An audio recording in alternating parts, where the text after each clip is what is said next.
So MPS is in Monterey, California. What is Uh, NPS? Naval Postgraduate School. So basically, you get selected. You come here either Navy, Marine Corps, Air Force, Army. Everyone gets selected for it, um, or they like go on a board. People get selected for it to get their masters in some sort of degree that the military wants them to get in. And basically, you're here for 18 months, and then you could do it like a payback tour with this thing that you're studying. So basically, I'm studying financial management. I'll go somewhere and basically um, write a book Yeah. or update, docs of Yeah. how to, do financial management better in the Marine Corps. And that's kind of like you write a thesis on it and everything. So been here for 6 months. So graduate next December. So you got there like earlier in the summer. That's right. Okay. And Naval Postgraduate School Yeah. is where you'll walk away with another master's, right? Like Yeah. you already have a master's in business administration, so this is your second master's that you've gotten paid for by the Marine Corps. Yes. So that's exceptional, especially coming from you, which is high five on that one. Yeah. And so where are you at in your career? Like you graduated in 2015 with me. When do people usually go to NPS? Is it after their second tour? Or like where are you when you're in class? Like, is it a range of people after their first tour, or like starting their third? Like, where are they at in their career? So a lot of the people are 03s, 02s. So a lot of the people, to be honest, you'll get looked at after your first tour is like when you'll probably be on the board and possibly selected. Right before I forget what the thing is called, like you accept career designation. So it's like right around that period, like that 4 year mark. But what I've seen, especially like Navy side, we have a lot of ensigns in our class right now. Like we have kids that just graduated the Naval Academy and their first duty station's MPS because That's wild. Flight school is so backed up. It's like a year backlog right now. So like they're just sending certain like 100 ensigns here right now to get their masters in a year-long program. So I'm here for 16 months. They're doing it like expedited in a 12-month program. So it ranges. You have 06s here. You can get your PhD here. So there's a lot of different ranks that are here. But yeah, mostly I've seen like 03 to 05 is like our most common. But this year, a lot of ensigns. So yeah, Naval Academy kids, like they graduated and MPS is their first duty station. And you're up there with Kale, another 15 dude, and Danny Miller, 2013. Locksmith. Joe's up there? Not Joe, his brother. John. Is it John? John Locksmith, yeah. Yeah, he's what year was he? 16 or so? He's younger than us. Yeah, he might be like freaking 18. I'm Okay. not 100% sure. But yeah, there's quite a few guys out here, some guys that we never ran into as 15 grads, but that I've seen out here. So small world, and it's pretty cool to kind of see kids, even not wrestlers, like seeing guys that we went to school with. It's pretty cool. Yeah. What's the best part about Monterey? The weather's pretty sweet, man. It's such a weird. It's hard to beat that place. Yeah, it's a weird transition because 2015 grad, been in almost 10 years, and getting back from deployment, getting back from like being in Camp Pendleton for 3 years, and more of like a rigorous schedule of like work and like Marines taking care of them, and like a lot of the little things that like people don't see. And then you come out here and they treat you like you're a civilian. Like you wear a uniform once a week. It's Yeah. You're wearing business casual to school. So they treat you for 18 months as like, hey, like, this is your job. Go to school, Yeah. do your work, That's play a lot of crazy. golf. Yeah. That's crazy. I love telling, people, especially being back at the, like around the yard now, like people always ask me like, oh, what'd you do in the Marine Corps? Like, what was your experience like? And, you and I obviously had some unique opportunities with the wrestling team, but I love bragging about your experiences as a finance officer. Obviously doing the Marine wrestling team was cool, but you've gotten to deploy like 3 times. Yeah. So can you refresh me on some of the cool stuff you've done? Because I think most people, when they think of like finance, they're like, okay, this dude's sitting behind a desk all day, like punching numbers, but you've gotten to go out and do some cool stuff. No, yeah. So, And you met up with me in Korea yeah, in 2021 or 22. Yeah. Yeah, it's been cool, man. And luckily, I had a boss that was just awesome letting me do like uh experience like those things and like volunteer.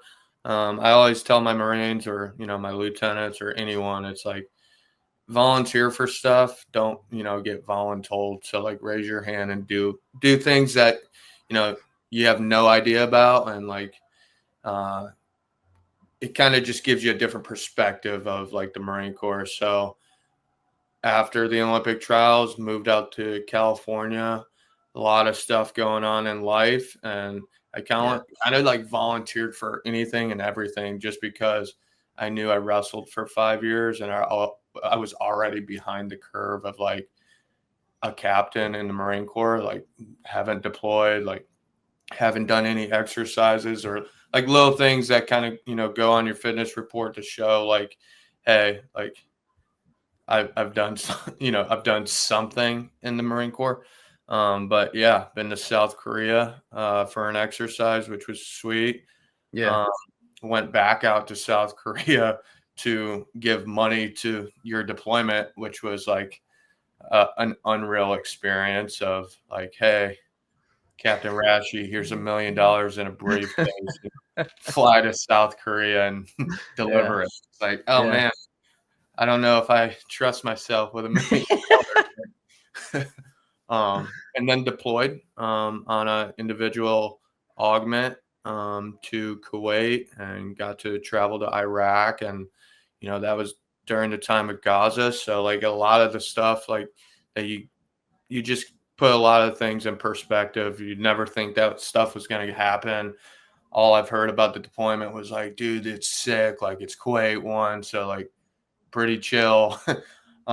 Get to leave base all the time. And it's like, I got there and it completely changed. And then, but yeah, you kind of, the people I was around were cool. And it was a very cool deployment just because it wasn't like heavy Marine Corps.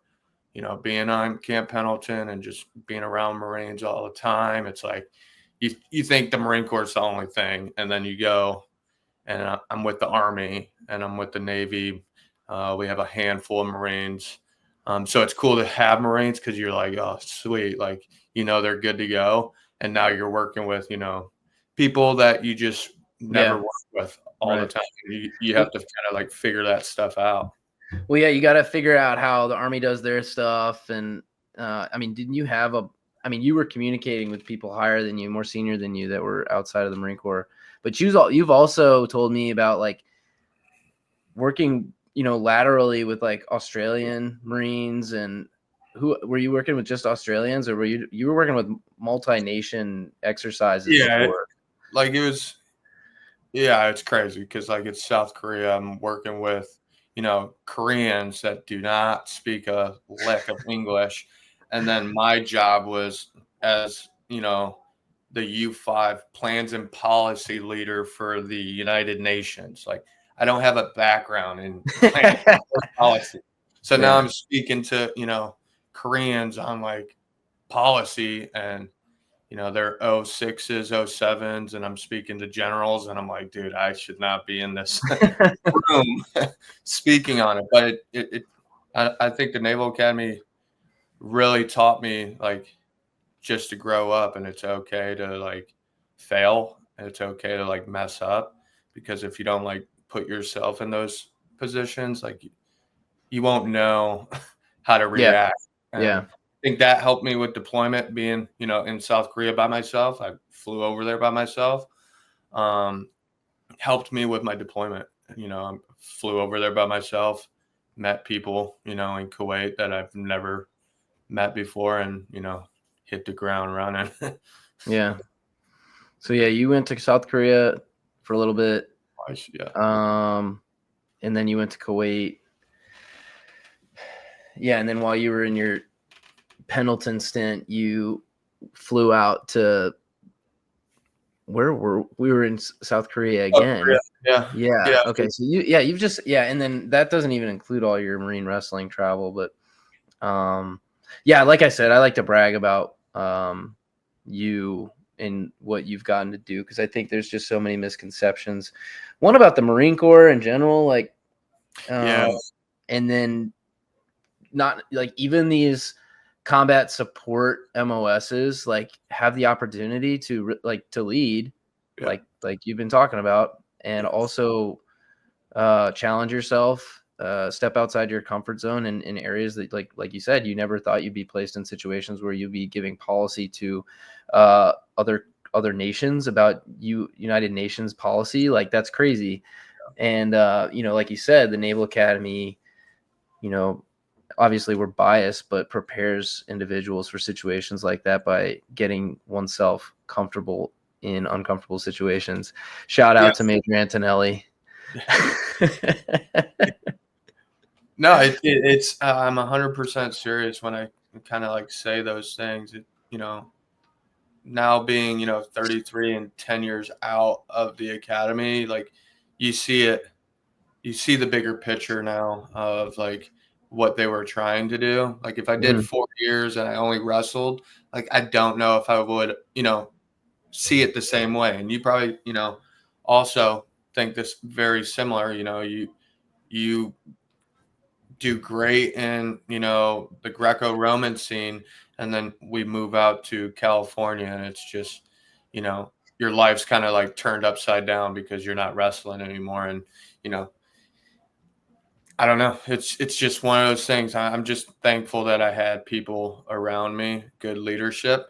Because you don't get that a lot, and it's like I'm just, you know, thankful for that, because it keeps people in that, you know, if it was the other way around, might not be in. And, you know, it's tough sometimes. Yeah, man. Yeah, there's certainly like bonds and relationships that you can't make elsewhere. And yeah, I think you hit it on the head there, man. I'm hoping Mike jumps in here soon too, so he can share some of his stuff. But before he gets here, just want to say congrats again on getting selected for major. I know, dude. That's awesome. 04, buddy. Yeah. So January is when you're supposed to promote? Yeah, January. Usually it's the first day, but because of all the holidays, I don't know. But yeah, that's kind of the MAR admin came out, and yeah, they're promoting like 300 majors in January. So me and Ryan Hedgecorth, you know, Sledge, he's getting promoted too, and there's probably a bunch of other people that we kind of know getting promoted too. So, yeah. What else, dude? Oh, and you got married. Congrats. Married, yeah. Dude, it's been a busy couple months for you. Busy year getting back from deployment and like moving out here. Not wanting to go back to school in person because the Naval Academy scarred me. But it's been great, man. I couldn't, like, my golf game has gotten great. Did you figure out your handicap? Dude, I shoot consistently like 82. That's good, man. That's good. For a wrestler, it's not bad. Yeah. That's very good. Yeah. Dustin will probably be like, dude, you play the easiest course, blah, blah, blah. But he's just jelly. Good. He's jealous. All right, we talked a lot about like your fleet experience stuff, but what's your like best memory so far in the Marine Corps? Doesn't have to be about wrestling, but I'm putting you on the spot here. What's your best Marine experience story? Best Marine experience. Dude, yeah, wrestling, it was just like traveling with all the dudes. Like, it was an experience that like I'll never forget, because it's like you travel the world with your best friends, and you're doing something that you love, and everyone's kind of got like the same mindset of, winning, but like at the same time, it's like it was just like insane, Russia, Finland, Sweden, like all these crazy places that you're like, dude, I would have never guessed, the Marine Corps would, pay for us to do this, something that we love and like believe in us. They believed in us and let us do all these, cool things. So yeah, traveling and just like wrestling with the highest level experienced dudes, just like those were great times. In the Marine Corps, like outside of wrestling, it's dude, it's weird to say, because as like a finance guy, you're like, dude, you sit behind a desk, blah, blah, blah. What do you really do? Yeah, but you've been on like intramural, like softball teams, and like you've done cool stuff. Like, I mean, you've also traveled and done deployments to cool places. Like you saw, but But what I'm saying is like, it's the kids, man. Like the really junior guys, or mass sergeants, or master guns. Like Master Guns Antonio Harrison, one of the greatest guys I've ever met, where we would just have talks at night, like, we're in charge of 150 Marines, and you hear the craziest stories with Marines, and man, like, you're like, no way that happened, and you're like, yeah.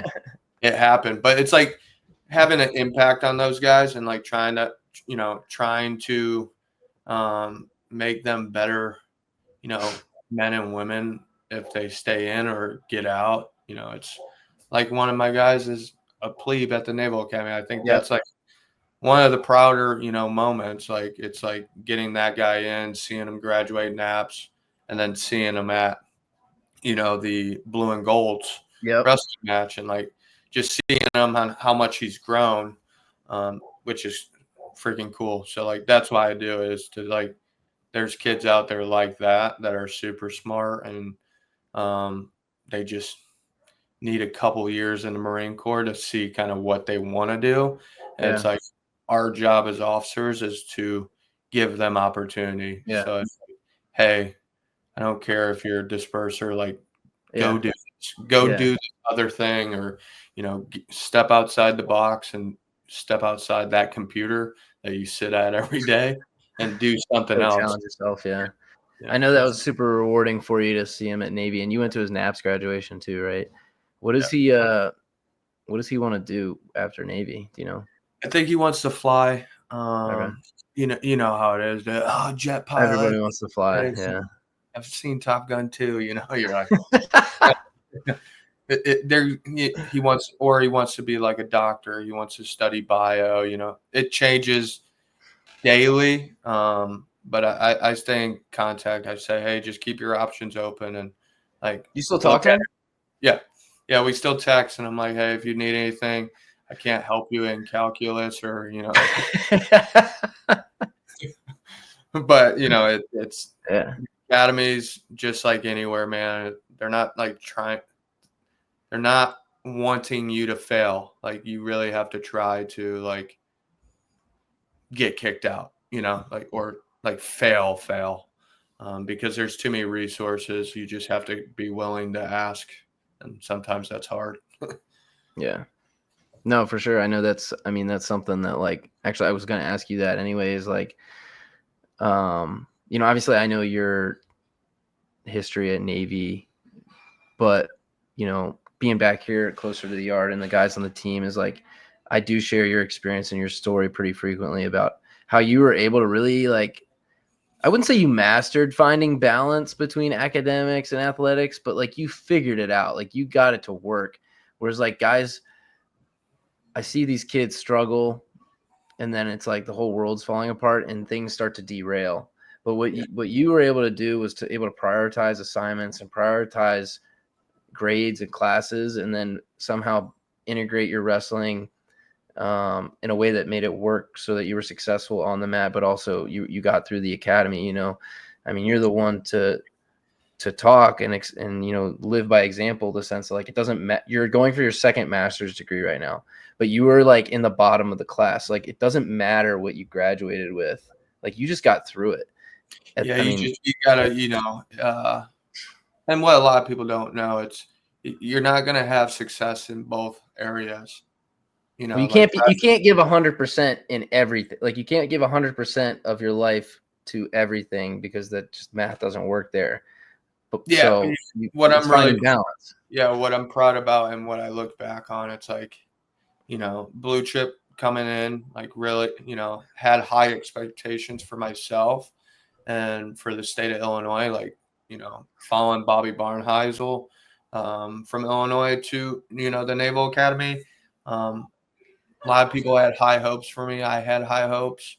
But what the Naval Academy does, it's kind of is like, hey, you might be really good at this, but I'm going to make you, focus more here. And it's going to take away from like the wrestling aspect, because your grades aren't that good. So like, if your grades aren't good, you can't wrestle. So the proudest moment I probably was my senior year, when I was like, hey, I'm going to take a punch in the stomach in wrestling, and I might not achieve my goals, but there's no more summer school. There's no more, like, I have to do this, and, my parents instilled that in me. It's like, hey, you didn't achieve your goals, but you achieved this other really cool thing. You graduated, what not a lot of people thought. So, it's a weight. So it's like, you got to kind of find that balance, like you said.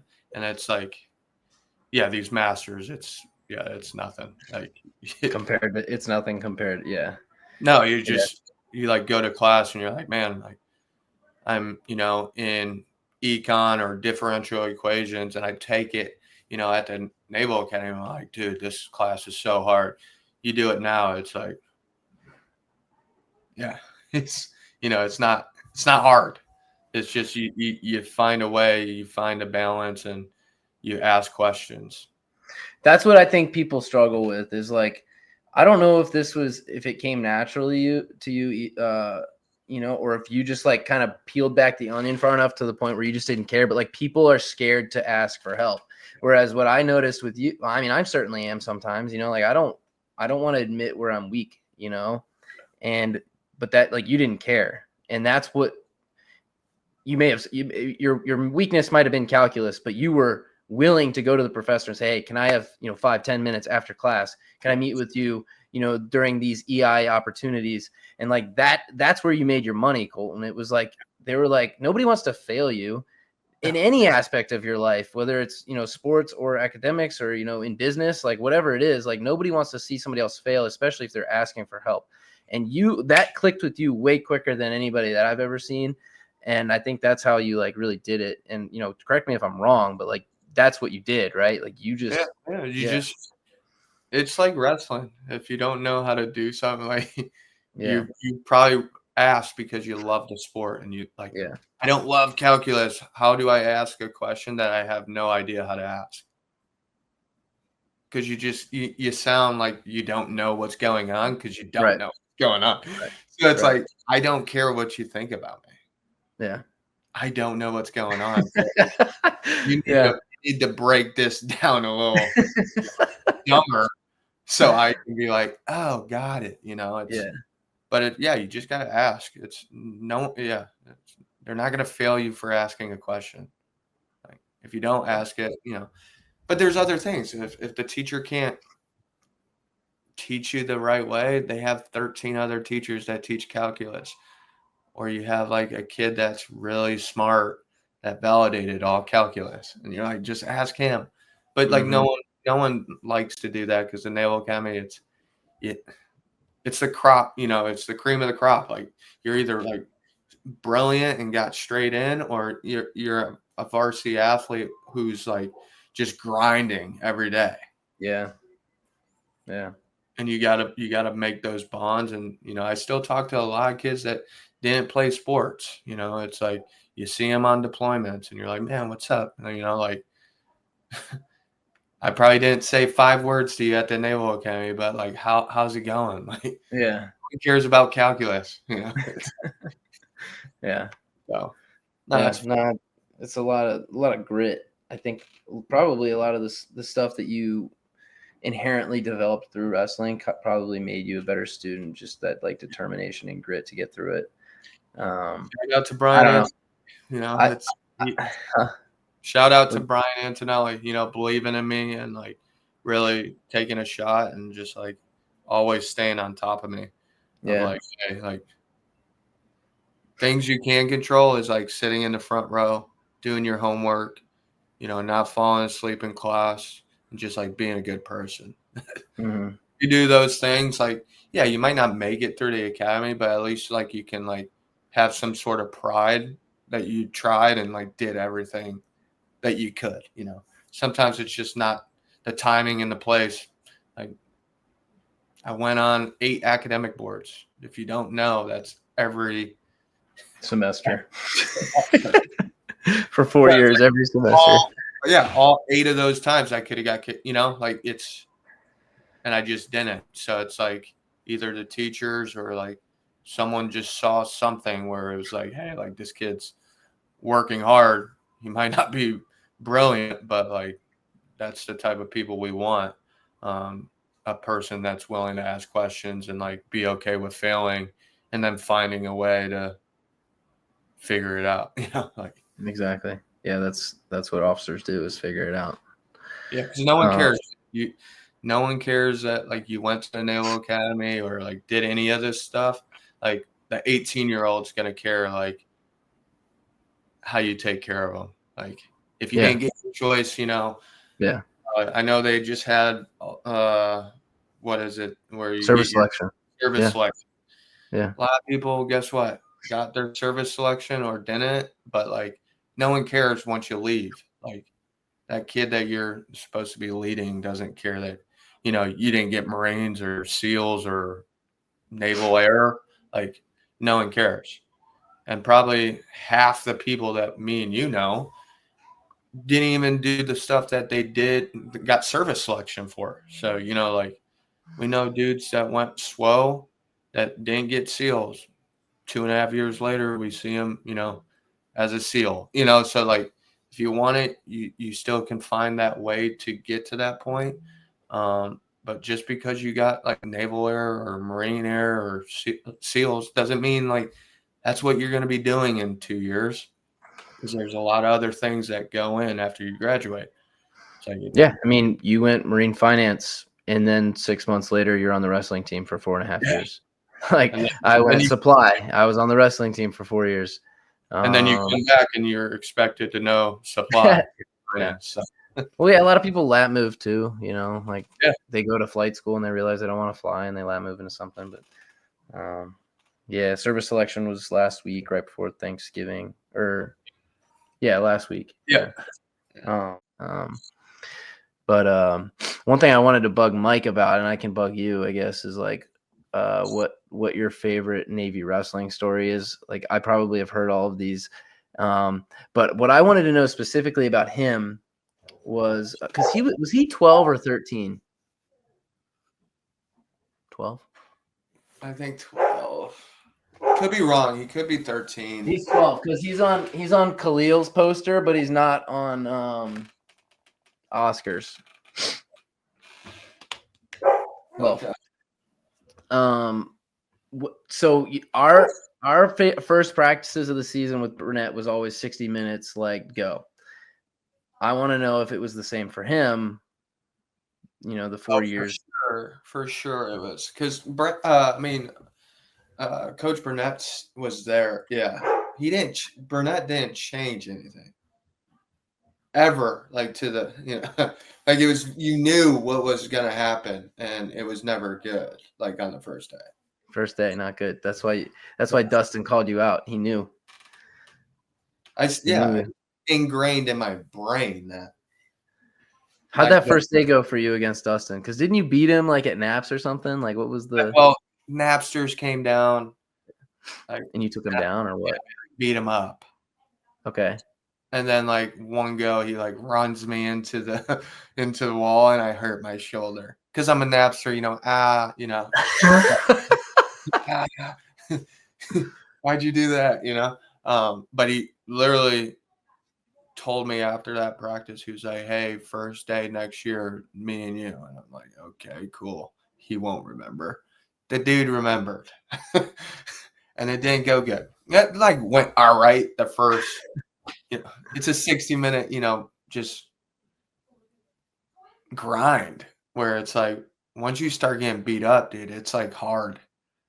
It's hard, and Burnett would do some weird things too. He'd be like, "All right, change partners." Yeah. Go, He a little bit. Yeah. Yeah.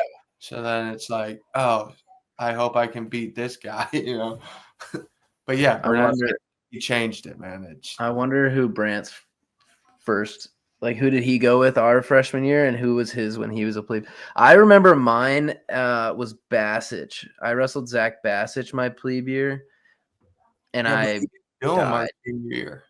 Huh?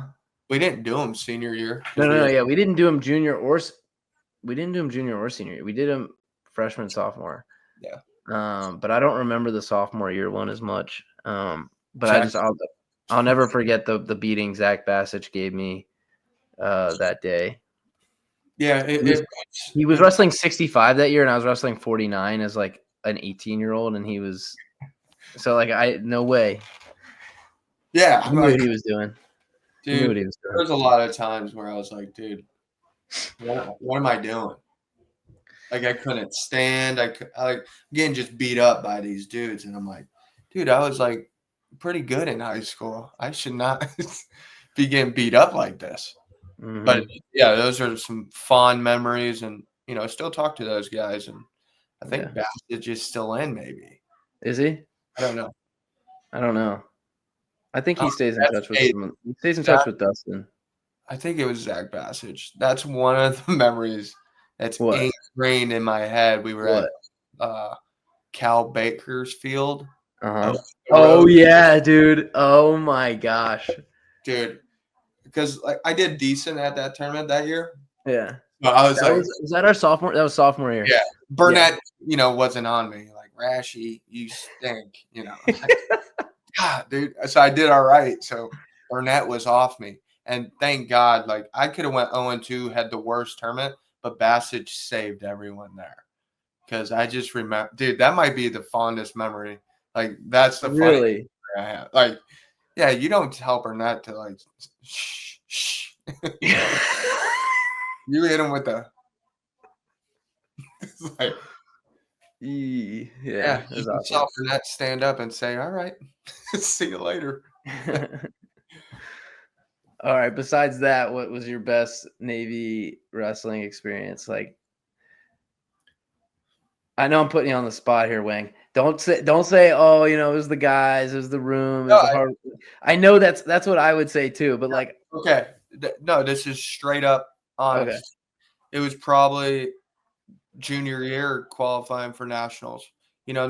Having a good enough year to get like an at-large bid for people to be like, oh, this guy had a decent year. He's beat some good guys. Here you go. You didn't have a good EIWAs, whatever. But my dad being there, like it was just such a cool, like, coming from Illinois, being from Montini Catholic, where you traveled, to the best places to wrestle the best guys. and I had a very successful, high school career, to finally like get there, just touch the mats and be like, okay, like top 33, all I gotta do is be good, like better than the guy today. And you give yourself a shot. So, I think that was cool. Tony Ramos, who won it, he was my high school, partner in our club, so like a lot of kids that, I wrestled with that, had great careers in the NCAAs, but like they're still like dudes, and we would say what's up. So like that was cool, like seeing those guys and like being there with you, Paul Rands, Miller. It was 4 of us, so it was just like a Oklahoma City. long Oklahoma City. Oklahoma City. Yeah, so I think that was cool, like a cool memory of just having your parents there that like you worked so hard. They put in so much effort when you're like a kid, and now it's like full circle, like you're at the highest level of college wrestling. So it's like you're wrestling in a basketball stadium that's full of a bunch of degenerates. They're like, yeah, Kevin Durant was hooping on that floor the night before, man. Yeah. But you see it every year, man. We watch it, and like there's upsets all the time. So it's like if you just give yourself a shot and make it there, like you just never know. Like you could be in the finals if you had like you knock off the number 1 guy, And I had the number 2 guy, I think 2 guy right away, AJ Shop from Edinburgh. It's like that's another funny moment. It's like, like how you walk out to the mat and like if you're like top 1, 2 in the bracket, they like show you on the huge screen. Yeah, you were on ESPN, bro. You were on ESPN. I know. My dad videoed it and recorded it and wouldn't let me live it down. But it was just funny because like you walk out to the center mat, put on your ankle like tapes, and you look up and it's just AJ Shops like flexing, and you're like, dude, that's the guy I'm wrestling. Like he's on the big screen. Like what the heck? But it's like, hey, I put myself there. Didn't achieve the goals, but it's still a cool memory. One of the cooler ones. But yeah. No, I appreciate that. That was a good year. That was a fun year for sure. We're taking second at EIWAs as a team. As a team, sophomore year, yeah. We had some good times, man. It's crazy. I try to like. We got to wrap this thing up here pretty soon, but every chance I get, I try to remind the guys on the team now that all of it ends, like it goes so fast. And like, when you're in it, it's like, okay, dude, I'm just trying to survive today's practice. Like I'm just trying not to get my head snatched off, in a headlock today. But you and I know, like, cause you and I talk all the time, but like, there's not a day that goes by where it's like, I miss that. I miss getting beat up in the room. I miss watching the sweat drip down the wall, like, because it gets so darn hot in there. Like the room starts sweating. It gets so hot in there. And so it sucks in the moment, but you look back on it, it's like, wow, like these are the 4 walls that built me, man. Like this, and these were the dudes that made me today. And like, it's gone so fast. 4 years goes by quick. And, so that's why I wanted to know what your favorite experience was. And, I could say that was of the 3 times I went to NCAAs, I think that was the year that like sticks out to me the most, probably because it was you and I going there together. Yeah. And just a lot of our team was on the same page too. Like we were, I agree. It's easy to get distracted at the academy and think, dude, let's go out. Like, let's do this. Let's do that. Yeah. Let's do practice all the time. But that year, it was just like we all had like kind of very similar like goals, and we just all hung out with each other every weekend, like made sure we were doing the right things. So it's like, I think that's why it kind of like sticks with you. It's like, dude, I literally did everything I could, like, and you were hurt that year, right? Or no? Yeah, no, I hurt my knee. I didn't. So Yeah, it's I like, didn't get to go to the IWAs. Yeah, yeah, but I still got an at-large bid. right. Yeah, But it's like even that. It's like wrestling goes by so fast. It's like you're not guaranteed anything, no matter how hard you work. So it's like, but when you go with it with like your dudes and like everyone's kind of like on the same page and you communicate, it's kind of fun. It's like, man, we did everything, man. Like we just it didn't, happen. And that's okay because we can live with it. It's like life happens and certain things happen, but like when you do the right things and it doesn't happen, you're okay. Like, hey, I did like there's not a lot more I could have done. And you could watch the new Chance Marsteller documentary. It talks about it of like he's okay with losing to Jordan Burroughs because he did everything he could. Like he didn't have anything else he to didn't give blame. himself an out. Yeah, he didn't Yeah, give himself an out. Yeah, yeah. I thought it was like that stuck with me. I was like, dang, dude, yeah. Like you can't blame it on me. yeah, It's outbeat, yeah. So like yeah. that's the thing. Nah, thanks, dude. I appreciate that. Well, any closing remarks? No, hey, team looked good at Navy Classic. Starting to kind of click and see guys really compete hard and beat some guys. Yeah, I think that helps. Their minds and like, hey, we're doing the right things. So yeah, it's what Vegas coming. Are you guys going to Vegas or no? yeah. We got Vegas next weekend, dude. Next weekend. Yeah, so like it's a huge tournament where a lot of the guys will see some good competition, and it's early enough where it's like right before that Christmas break time to kind of go to Christmas break on a good note because it's just a tough tournament. Yeah. Well, thanks, dude. Yeah, like I'll kind of close it up with that too. We got Vegas and then a couple duels, Christmas break, and then rolling into the new year. We're doing another alumni social during the Lehigh Harvard doubleheader weekend. I think it's the 17th, 16th, 17th, or 17th, 18th. Let me pull my calendar up. Yeah. I haven't like released it yet. 17th, 18th, Lehigh, 17th, Harvard, 18th. We're doing a social. I think that's when Sarah leaves for France. That'll be tough. Well, I mean, obviously I'd love if you could make it, but if people are watching this thing 47 minutes into it, here you heard it first. Lehigh social. Navy wrestling fans, whoever watches this, if no one watches it, who cares? But if I move out to the East Coast, you'll see a lot more of me. That's right. Watch out. Watch out. And I'm yeah, sorry. it's good, man. I hope you guys had a good Thanksgiving, and tell Sarah I said hey. Will do. And best of luck with finals coming up, and appreciate your time, Colton. Thanks, brother. Appreciate it. Tell the family I said hello. All right, man. Talk to you soon. Love you, dude. Beat Army. Yeah, beat them. Kill them.